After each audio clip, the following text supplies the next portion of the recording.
Certaines conversations créent des déclics. Je suis Agathe Molinard, entrepreneur passionnée, toujours en quête de ce qui éclaire, questionne et donne de l'élan. Take Off est un podcast explorateur. Ici, je cherche à comprendre des parcours, des idées, des métiers, des intuitions, des risques, des technologies, des émotions. J'explore pour créer de la conscience et de la clarté, mais aussi réveiller l'envie, la force et l'audace de faire. J'espère créer ces déclics et je vous propose à chaque conversation de faire décoller votre regard, vos choix et votre manière d'avancer. Si vous avez vous aussi envie de booster votre vie, abonnez-vous à Take Off sur votre plateforme d'écoute, vous serez informé en direct de la sortie des nouveaux épisodes.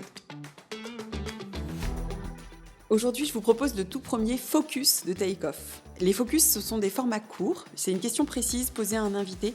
C'est des questions qu'on pourrait développer dans une longue conversation, mais que j'ai envie de vous partager ici de manière claire, directe, presque essentielle. Alors vous le savez, dans Take Off, moi je vous partage tout ce qui m'aide à comprendre, ce qui crée des déclics et ce qui me permet de faire les choses autrement, à la fois dans ma vie professionnelle, personnelle et intérieure. Ce sont des sujets très variés. Et aujourd'hui, on va parler de métabolisme. Il y a quelques temps, j'ai eu une discussion avec mon coach sportif, qui est aussi diététicien, Raphaël Nazo, à propos d'une amie qui n'arrivait pas à perdre de poids. Je le vois, elle mange sainement, elle fait attention et pourtant il n'y a rien qui bouge. Elle a fait des régimes à répétition toute sa vie. Et Raphaël m'a alors parlé du métabolisme et surtout du fait qu'à force de ces régimes répétés, on peut profondément dérégler la façon dont le corps fonctionne jusqu'à ce qu'il ne réagisse plus comme on l'entend. Alors j'ai trouvé ça à la fois éclairant et un peu vertigineux et j'ai eu envie de vous proposer un focus là-dessus. Salut Raphaël. Salut Agathe. Je suis très contente de te recevoir pour un focus sur le métabolisme, les régimes yo-yo, un peu tout ça. Et j'ai une question que j'aimerais te poser aujourd'hui. Je t'écoute. Est-ce que tu peux nous expliquer clairement ce que c'est que le métabolisme ? Je sais qu'on parle aussi de métabolisme de base, un peu les deux. Et surtout, comment les régimes à répétition peuvent l'impacter durablement jusqu'à créer peut-être des blocages à la perte de poids et le fameux effet yo-yo. Alors, il y a beaucoup de choses à dire. Bon, déjà, le métabolisme de base, pour faire au plus simple, c'est ce que consomme le corps au repos. Donc, on a principalement un tissu actif qui est le muscle. C'est ce qui brûle le plus de calories. Et après, on a des tissus moins actifs, mais qui travaillent quand même, comme les organes vitaux, le cerveau, etc. Okay. Le métabolisme de base, en général, d'un point de vue, on va dire, diététicien professionnel ou sport coach sportif, ça va vraiment être ce qu'on consomme, voilà, comme j'ai dit, au repos ou le non-exercice. Ça, c'est très important. Et le NEAT, alors c'est un terme anglais, Non-Exercise Activity Thermogenesis, c'est environ jusqu'à 16 heures par jour. C'est tout ce qu'on ne fait pas de l'exercice, donc tout ce qu'on dépense sans exercice. Et ça, c'est l'une des choses que les régimes vont le plus casser. Ok. Donc en gros, quand on fait des régimes répétés très intenses, donc quand je parle de régime, en diététique, le régime, c'est quelque chose qui est normalement un protocole médical. Le terme utilisé dans la Société Générale, c'est régime, c'est un régime restrictif, donc c'est hypocalorique, c'est en dessous de son besoin. On estime encore aujourd'hui que si on mange moins que son besoin, on perd du poids. Sauf qu'il y a plusieurs choses qu'on va échanger dessus. Il se passe d'autres choses. Voilà, exactement. Et le NEAT, donc, c'est quelque chose qui va nous permettre les petits mouvements qu'on fait quotidiennement brûlent des calories. Si on fait beaucoup de régimes restrictifs, on va vraiment perdre de l'énergie, perdre de la motivation, devenir un peu plus léthargique au niveau des mouvements non-exercice, en fait. Et du coup, on va brûler au total beaucoup moins de calories. Tu veux dire que parce qu'on prive le corps, spontanément, on se protège, entre guillemets, en utilisant moins notre corps ? Absolument. En fait, le corps rentre dans un état de protection. Donc, quand on fait des régimes, alors même le premier, ça va avoir moins d'impact que les suivants pour le yo-yo, le fameux yo-yo, mais à partir du moment où on déprive son corps de calories de manière un peu intense, c'est-à-dire imaginons une femme qui a besoin de 1600 à 1800 calories, on va dire stables dans une journée, qu'elle vienne manger 800 calories, donc 2 fois moins. Le corps, il va rentrer dans un état de stress, littéralement dans un état de « ok, il va croire », parce que notre cerveau, comparé à notre corps, il va croire qu'on va peut-être mourir. Donc il va rentrer dans un état de jeûne un peu profond, et le corps, il va se mettre dans un état de protection. Donc cet état de protection, il y a des hormones qui vont être sécrétées, notamment le cortisol. Alors le cortisol, c'est une des hormones du stress. À la base, le cortisol, c'est une hormone qui nous permet de réagir à un danger imminent. Donc le taux de sucre dans le sang, la glycémie, elle est en partie gérée par le cortisol. C'est-à-dire qu'il est sécrété quand on est un peu trop bas pour remonter, au cas où que, bon, on n'est pas dans la jungle, mais un jaguar nous saute dessus, qu'on doit se mettre à cavaler. Sauf qu'à long terme, et dans notre société actuelle, le cortisol, ça devient une hormone qui, en fait, bloque la lipogénèse, la génèse de gras ou la destruction de gras, le déstockage des graisses. Donc la génèse, c'est la création ? Alors, ouais, c'est ça. Donc, je me suis trompé, la lipolyse, pardon. Donc, la lipolyse, c'est la destruction des graisses, si je préfère. Donc, quand on a un taux de cortisol dû au stress du régime important, à long terme, on commence à créer un état, si tu préfères, où le corps il va ne plus déstocker de gras, sécréter du glucose, donc remettre du sucre pour rester à l'équilibre, et il va casser nos fibres musculaires. En fait, c'est la néoglucogénèse, donc c'est la génèse de glucides, donc de sucre, grâce à nos tissus actifs que je disais au début, nos muscles. Donc là, c'est le foie qui fait ça. Donc, en gros, le cortisol, état de stress à cause du régime, va essayer de stabiliser le sucre pour rester dans un état de survie. Et de garder le gras pour, là aussi, se protéger. Exactement. Parce qu'en fait, là, le corps, il va se dire, je suis à 800 calories par jour, avant, j'étais à 1600. Donc, le corps, il va progressivement déstocker du muscle, parce que du coup, le muscle devient un tissu inutile pour le corps. Lui, il est dans un état, je ne sais pas si on va me renourrir demain. Alors attends, il devient inutile, mais tu peux aussi être dans ce régime-là et continuer à avoir une activité normale. Donc là, tu l'utilises, ton muscle. Je suis totalement d'accord. Cependant, l'activité normale, si tu préfères, il y a tout ce côté psychologique du régime où on va se sentir un peu plus fatigué, on va avoir tout le temps faim, ou alors beaucoup plus faim. Ça, je te le dis après, mais c'est les hormones de la satiété qui viennent rentrer en jeu là-dessus. Mais vu, comme je t'ai dit, qu'on rentre un peu plus dans un état léthargique, c'est-à-dire que les premiers jours du régime, ça va, on est motivé, voilà, les 5 premiers jours. Mais au bout de 2-3 semaines de régime, il y a vraiment tout un phénomène psychologique, fatigant, démotivant, qui va faire, et c'est là qu'on l'observe en fait, qu'on a tout le temps faim, on se sent plus molle, plus mou, moins performant, on se réveille moins bien, on dort moins bien, enfin, il n'y a rien qui va, quoi, en fait. Et c'est là que l'espoir qu'on avait au début se transforme en un mini-cauchemar, en fait. Et pour revenir sur le phénomène que ton ami a vécu, c'est que le premier régime, on va être, entre guillemets, content, on a perdu, je sais pas, un certain nombre de kilos, mais la composition de ce kilo-là... On peut quand même perdre du gras. Enfin, je dirais... On va perdre du gras, oui. C'est sûr et certain. Oui, parce que là, tu disais on perd du muscle, mais pas que, en fait. Bien sûr, bien sûr. Si tu perds... Mais en fait, la majorité de ce que tu vas perdre, c'est quand même de l'eau, du muscle et en dernier du gras. Okay. Puisque le corps voit le muscle comme un tissu, vu qu'il est en état, entre guillemets, de survie. Il est dans un état où il va se dire, le muscle, c'est un tissu que je peux me séparer. Puisqu'en fait... le muscle brûle beaucoup de calories. Moi, j'ai besoin de brûler moins de calories. Okay. Donc, en fait, il va se dire, la première chose qu'il faut que je modifie, c'est le tissu musculaire. Donc, il va se dire, je garde mon gras comme réserve pour survivre le plus longtemps possible et je utilise les ressources que je peux utiliser. Au lieu de casser le cerveau, il va casser le muscle, par exemple. Okay. Voilà. Donc, tu disais le premier régime, ouais, pardon. Exactement. Non, mais aucun souci. Donc, le premier régime... On va perdre un certain nombre de kilos, on va être satisfaite, je sais pas. Ce qu'on ne sait pas forcément, c'est que c'est la composition du corps qui a vachement changé. Donc, à partir du moment où le cerveau, il remarque, j'ai des stocks plus bas de graisse et de muscles, mais quand même, j'ai stock de muscles bien plus bas. Le cerveau, il va faire de l'hyperphagie dans les semaines, donc l'envie de manger plus. D'accord. Il va faire de l'hyperphagie les semaines où on va arrêter le régime et on va reprendre, parce qu'il va se rappeler de comment on mangeait avant.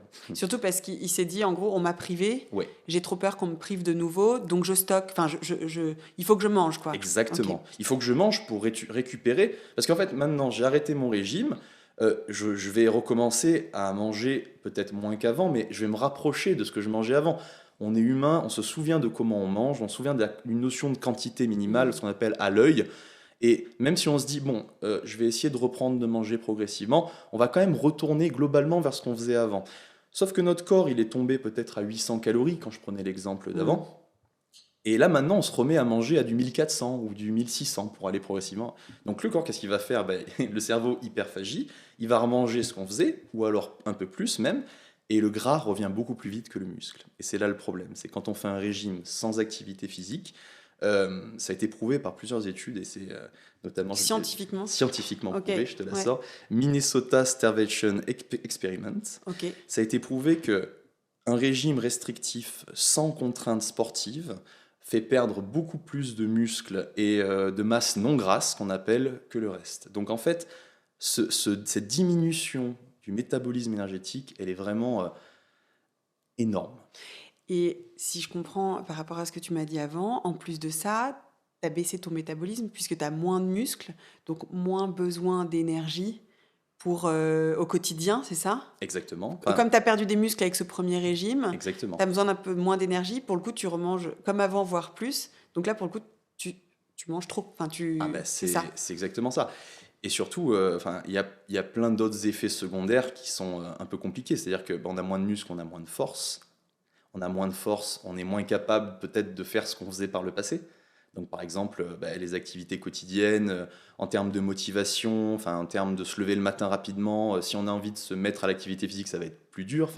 Après, ça peut être léger, parce que si on parle de, je sais pas, quelqu'un qui a perdu quelques kilos, oui, pas d'un truc très, bien sûr. très important, tu ressens vraiment cette perte de muscle? Moins. Ouais. Alors, c'est toujours bien sûr une idée de proportion. Oui. Mais en fait, je dis ça parce que les régimes yo-yo, même les petits régimes qu'on peut observer, c'est quand même très restrictif en fait quand on regarde. Je te donne un exemple, le régime le plus populaire dans notre société actuelle, c'est le régime comme j'aime. En termes de tout le monde a déjà entendu parler de ça. Mais tu peux nous rappeler ce que c'est? Très bien. Alors, le régime comme j'aime, c'est une entreprise auquel on commande des plats déjà préparés. Et c'est des plats qui sont diététiquement étudiés pour être sains, mais ils sont composés de manière intéressante. C'est vrai, par contre, un repas, tous les repas qui forment une journée entière, ça va être 1200 calories pour les femmes, 1200, et pour les hommes, peut-être 1400, 1600. Quoi. Donc on est autour de ça. Tu peux me rappeler pour les femmes et les hommes en moyenne, parce que j'imagine que ça dépend de ta carrure et tout, mais combien on est censé avoir par jour? Alors, quand tout va bien, quand on est en forme, etc. Le cliché, c'est 1400 à 1700 pour les femmes. Ok. J'avais en tête 2000. Alors, en fait, 1400 à 1700, je te parle vraiment de métabolisme de base. Donc, c'est vraiment sans activité physique, sans trop bouger. C'est-à-dire que si tu restes une journée plutôt sédentaire ou alors chez toi, c'est ton besoin nutritionnel. D'accord. Si tu bouges, on ajoute un petit peu. Donc, tu vas être autour des 2000. Oui, si tu fais une demi-heure de marche tous les jours, etc. Et si tu fais du sport, tu vas être encore plus. Donc, et les hommes autour des 1800 à 2200. D'accord, ok. J'aime bien donner des tranches larges parce qu'effectivement, tout dépend de combien de muscles on part à la base, notre taille, notre poids, ce qu'on hérite aussi comme passé génétique. Il y a tout ça, quoi. Il y a tellement de choses qui rentrent en compte que c'est impossible de donner un chiffre fixe. C'est comme le nombre de protéines qu'il faut manger par jour. On va te donner des recommandations, mais j'ai entendu à la radio la dernière fois, il faut 1 gramme par jour par personne. Moi, j'avais 1,5 en tête, tu vois. Voilà. Mais c'est une moyenne là aussi, ça dépend de ce que tu fais. Exactement. Ouais. Mais ça donne quand même un ordre d'idée. Tu vois, là où je trouve que c'est intéressant, c'est que sans ça, tu n'as pas du tout conscience de ce qu'il faudrait. Quoi. Je suis absolument d'accord. Et ce que j'aurais dit à la personne à la radio, et d'ailleurs les commentaires, c'était marrant, il disait ça, c'est qu'il vaut mieux donner le minimum syndical. Parce qu'un chiffre qui ne correspond pas à tout le monde, c'est-à-dire que le calcul de base pour les protéines, par exemple, c'est on prend ton poids actuel et tu le multiplies par 0,87. Et ça, c'est le minimum syndical pour ne pas être en dessous du besoin protéique par jour. D'accord. Donc c'est-à-dire qu'en dessous de ça, tu es forcément dans un état de catabolisme, de destruction du muscle. Donc on en revient à garder ton tissu musculaire. Quoi. Il y a aussi un truc que je voulais te parler. Donc, quand tu disais quelques kilos, donc on revenait pour le cas, on va dire, le plus classique finalement, sera forcément moins grave, l'impact, tu vas sûrement moins perdre. Tu vas quand même perdre plus de muscles si tu n'as pas pratiqué d'activité physique pendant cette phase de régime. Il vaut mieux attaquer en fait, je pense que c'est la manière d'attaquer la problématique qui est intéressante. On veut changer son corps, pour X raisons. Il faut d'abord bien définir ce qu'on veut. Est-ce qu'on veut absolument perdre des kilos ou est-ce qu'on veut s'amincir? Et déjà, ça, c'est deux termes totalement différents. Parce que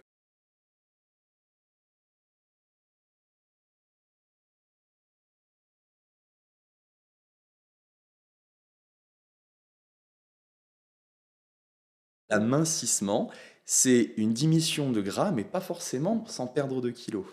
Si on gagne du muscle, on se tonifie. On peut garder le même poids, puisque le muscle est plus dense que le gras. Le muscle étant plus dense que le gras, on va peser soit le même poids, voire plus lourd à la fin d'un entraînement physique ou d'un changement d'alimentation. Mais par contre, dans le miroir, ça va être très différent. Donc, est-ce qu'on veut, par exemple, modifier sa taille, eh ben, en diminuant de 5% sa masse graisseuse moyenne et en gagnant peut-être 2 kilos de muscle, on va peut-être peser 1 kilo de plus qu'avant, mais visuellement, on va atteindre ce qu'on cherchait. Donc, si l'on veut effectivement perdre beaucoup de kilos, c'est pas du tout la même chose. On recommande un amincissement, non, une diminution des calories, mais très légère. C'est-à-dire que, pour reprendre l'exemple, si on est à 1600 calories de métabolisme de base chez une femme qui veut faire un régime, par exemple, eh bien, il ne faut pas excéder 10% de diminution de calories. Par contre, il faut ajouter ça, un exercice physique. Okay. Ça va être beaucoup plus efficace pour changer le corps sans le choquer.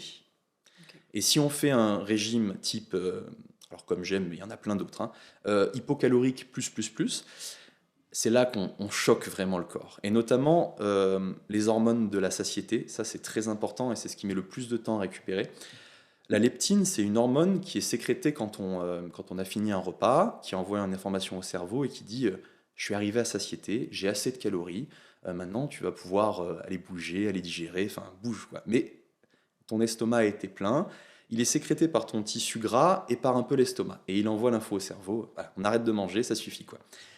Et l'autre hormone, donc ça se contrebalance avec la gréline qui est l'hormone de la faim. Donc, en gros, quand on fait un régime restrictif pendant plusieurs jours, semaines, mois, donc gros régime qui choque vraiment ça, j'ai bien aimé la phrase, c'est ce qu'on appelle, alors j'ai lu ça s'appelle le ratio de la défaite. Je trouve ça un peu violent, mais ça définit bien la chose.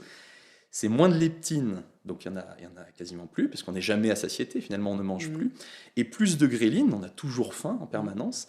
Donc en fait, le cerveau, il ne pense qu'à la nourriture 24 heures sur 24. Et c'est là que l'effet d'hyperphagie que je te parlais tout à l'heure, l'envie de manger quand on va arrêter, il va être même pas à 1, il va être à ratio 2. Quoi. C'est pas psychologique, c'est vraiment hormonal. Il n'y a rien de psychologique. Non, parce qu'on peut avoir l'impression que c'est psychologique. Bien sûr, et c'est là que c'est dur, parce qu'on s'auto-flagelle en fait. On se dit, c'est ma faute quoi. Alors qu'en fait, non. C'est vraiment une mécanique bien huilée, le corps. Okay. Quoi. Donc, il vaut mieux toujours voir ce projet sur le long terme. On a envie de changer son corps. Très bien, on peut le faire. Il faut se dire que ça va. La prise de poids, elle a mis combien de temps à se faire ? Elle a mis des mois, voire des années. Les personnes en surpoids, voire en obésité, elles ne sont pas devenues en surpoids ou en obésité en un mois. Ça arrive rarement. Ça met des années à se faire en général. Donc, le changement de corps pour être plus athlétique, plus tonique, aminci ou se sentir mieux, tout simplement, ça va mettre des mois ou des années. C'est comme... de cette manière-là, on n'abîme pas notre métabolisme. Exactement. En fait, on va le reconstruire, on va le développer et on va... l'adapter, en fait. Exactement. Il faut plus voir ça comme un... Alors, il y a une phrase que je me suis rappelé de mon premier prof en diplôme de coach qui nous parlait un peu d'alimentation. Il nous disait, et je trouve qu'il a pas si tort comme à la fin, avec les années, il dit tous les mois, il faut éviter de perdre plus de 500 grammes de gras. Je trouve que c'est un chiffre, mais je trouve que c'est assez parlant. C'est-à-dire que, en fait, si tu diminues de 500 grammes de gras tous les mois, ça peut être 1 kilo, ça peut être 200 grammes, peu importe les gens, on s'entend, chaque personne est différente. Mais on va pas trop choquer le corps, on va le changer progressivement, et peut-être qu'en ayant diminué de 500 grammes de gras, on a gagné 500 grammes de muscle de l'autre côté. Donc en fait, il faut se dire que le changement est long, mais plus le changement est long, plus il est durable, et moins on revient en arrière. Et c'est là qu'on casse l'effet yo-yo. Ouais, c'est-à-dire que les fameux on descend de plus en plus bas, parce que malheureusement, les hormones, c'est encore plus dur, le corps, il stocke encore plus de gras, le cerveau devient résistant à la leptine, ça aussi, c'est terrible. C'est-à-dire que le cerveau, il ne reconnaît plus l'hormone de la satiété. Okay. Donc, il y a The Biggest Loser, c'était une émission aux États-Unis sur des gens qui étaient en obésité morbide et qui devaient perdre en un mois le plus de poids possible. Et c'est grâce à ça qu'il y a une étude qui a été faite sur 14 participants à cette émission. Ils ont perdu en moyenne 150 à 200 kilos, il faut imaginer. Ah oui, d'accord. Donc non, mais voilà. Mais du coup, c'est pour expliquer le phénomène qui s'est passé là, mais même si on ne parle pas de quelques kilos, mais on parle que même à partir d'une perte de 8-10 kilos d'un régime amincissant actuel, ça peut avoir, on va dire, même 50% de cet effet-là. Sur les 14 personnes qui ont été suivies 6 ans après l'émission, on a 13 qui ont repris leur poids. Et ils avaient pourtant perdu, en partant de personnes qui faisaient 300 à 250 kilos chez les hommes et 150 à 200 kilos chez les femmes, qui avaient perdu 75% de leur poids, il faut imaginer. Mais c'est tout ce qu'on a dit avant. Les hormones complètement bousillées, leur métabolisme de base était descendu sous les 500 calories par jour en moyenne, alors qu'ils avaient un métabolisme à 3000 quand ils étaient en... T'imagines, le choc, ils sont jamais revenus au niveau d'avant. Ok, donc, ouais, donc entre guillemets conclure, le problème de ma copine là, qui a fait finalement des régimes un peu toute sa vie et Ouais. qui aujourd'hui mange sainement, qui aimerait perdre un peu, parce que là on parle d'une petite perte, hein, Oui, mais bien sûr. et qui n'y arrive pas, ce que je comprends, c'est que ces régimes, si je simplifie, Ouais. ces régimes, en fait, à chaque fois, elle a envoyé des signaux à son cerveau qui l'ont déréglé en multiples points, à la fois d'un point de vue hormonal, mais aussi sur le côté, mais sur son métabolisme, en disant, en Absolument. fait, concrètement, elle a privé son corps. Son corps, derrière, quand il a pu remanger, s'est dit, wow, je stocke à fond parce que j'ai trop peur d'être de nouveau privé. Porte Et en ouverte. fait, porte ouverte, voilà. Et en gros, à chaque fois, on reprend un petit peu plus, on a du mal à repère. Exactement. Alors, ok, en stabilisant, on peut quand même retravailler ce métabolisme en faisant du sport, c'est ce que je comprends Absolument. Et aussi. tout est Ok. rattrapable. Ouais. L'idée, c'est ça, c'est que tout est possible. L'un des meilleurs leviers, c'est une bonne alimentation équilibrée. Donc, c'est bien manger des protéines, des fibres à chaque repas. Ouais. Veiller à ce qu'on mange diversifié. Donc, il faut de tout et en quantité limitée. Il ne faut jamais trop se priver. C'est-à-dire que Ouais. j'ai une petite règle, entre guillemets, quand j'explique à mes patients sur la nutrition. Il y a environ 21 repas dans une semaine, 7 fois 3, 21. Si on est à peu près stable dans ce qu'on fait avec un cadre à peu près carré, 17 repas sur les 21, moi je dis 17 sur 21, mais il y a 4 repas où on peut sortir un peu des cases et on entretient ce phénomène de je prends soin de moi, je suis assez carré, et il y a toujours une marche où je peux profiter de la vie en final. Et c'est ce que ne font pas les régimes. Les régimes sont chaque repas, ça va être restrictif. Si je vois une tarte à la praline, je pourrais jamais me Non, la puis manger. moi, je trouve que moi, je suis convaincue que la frustration, ça aide pas. Exactement. Sur tout ça. Ouais. Et c'est exactement ça. Et je recommande à tout le monde, évidemment, pratiquer une activité physique. C'est l'un des meilleurs leviers, puisque développer son muscle, c'est la clé pour changer son corps. Et si on mange à peu près, comme on a dit, à peu près carré, des bonnes protéines, des bonnes fibres, des bons légumes, et des céréales complètes pour avoir un peu d'énergie, et qu'à côté de ça, on pratique au moins 2-3 fois par semaine, 1 heure et quart, qu'on bouge un peu tous les jours, qu'on marche, qu'on va au travail en vélo, qu'on se lève, quand on fait le ménage, on bouge, on est actif, on va dans tous les coins de la maison. Au final, on va passer une vie plutôt cool, quoi. C'est-à-dire qu'on aura moins de soucis à se faire, on aura moins de regard sur la balance. Et je recommande, si on a envie de se peser aussi, ça aussi, parce qu'il y a la perversité de la balance, ça aussi c'est quelque chose de très important. Une balance qui n'analyse que les kilos, si on ne respecte pas déjà le référentiel de peser, ça va être, c'est-à-dire que si on ne se pèse pas au même moment, en respectant on n'a pas bu 1 litre d'eau ce jour-là avant, le matin à jeun, etc. Si on a un bon référentiel, moi je recommande d'utiliser des balances qui analysent le taux de muscle et le taux de gras, parce que c'est beaucoup plus parlant, beaucoup plus motivant, si on est dans un esprit d'évolution dans son corps. Parce que le kilo en lui-même est une indication intéressante pour les personnes qui sont bien portantes, donc pas la majorité des gens ou les gens sportifs. Le kilo en lui-même donne des informations, mais c'est vraiment une information qui est peut-être moins importante que le muscle et le gras, selon moi. Ouais. Donc la perversité de la balance, c'est vraiment de se dire qu'est-ce que je regarde, quoi. Je regarde un chiffre ou est-ce que je regarde un changement global de mon corps? Et potentiellement, mon poids va augmenter si mes muscles augmentent. Mais là, mon Absolument. métabolisme de base augmente. Et donc, potentiellement, je me retrouve. Moi, j'appelle ça gagner des points de santé. Ok. C'est-à-dire que, en fait, si on se dit j'ai gagné 2 kilos, mais par exemple, ouais, je vois ma taille bien mieux qu'avant, ou alors je vois mon corps plus tonique, j'ai une meilleure posture, mais qu'est-ce qu'on s'en fiche d'avoir pris 2 kilos en fait? C'est comment on se sent à l'intérieur quoi, qui est important, quoi. Donc, il faut voir l'analyse de son corps d'une manière totalement différente. Et pareil pour l'IMC, c'est le même principe. On se base sur la taille, sur le poids, sur l'âge. Enfin, la taille, si on met des talonnettes, on fait 3 cm de plus. Oui, enfin, on se mesure ton talonnette. C'est ça. Mais je veux dire, le poids, on n'a pas cette notion de muscle, de gras, d'activité. En fait, du coup, c'est très limitant, quoi. Ok. Oui, ça donne des ordres d'idées, quoi. Donc, moi, en par gros, exemple, je suis en surpoids si je prends l'IMC, tu vois, alors que j'ai une composition plutôt musculaire, tu vois. Donc, pour quelqu'un qui a fait du sport dans sa vie, l'IMC ne veut rien dire, tu vois. Donc, il faut revoir un peu la manière de le faire.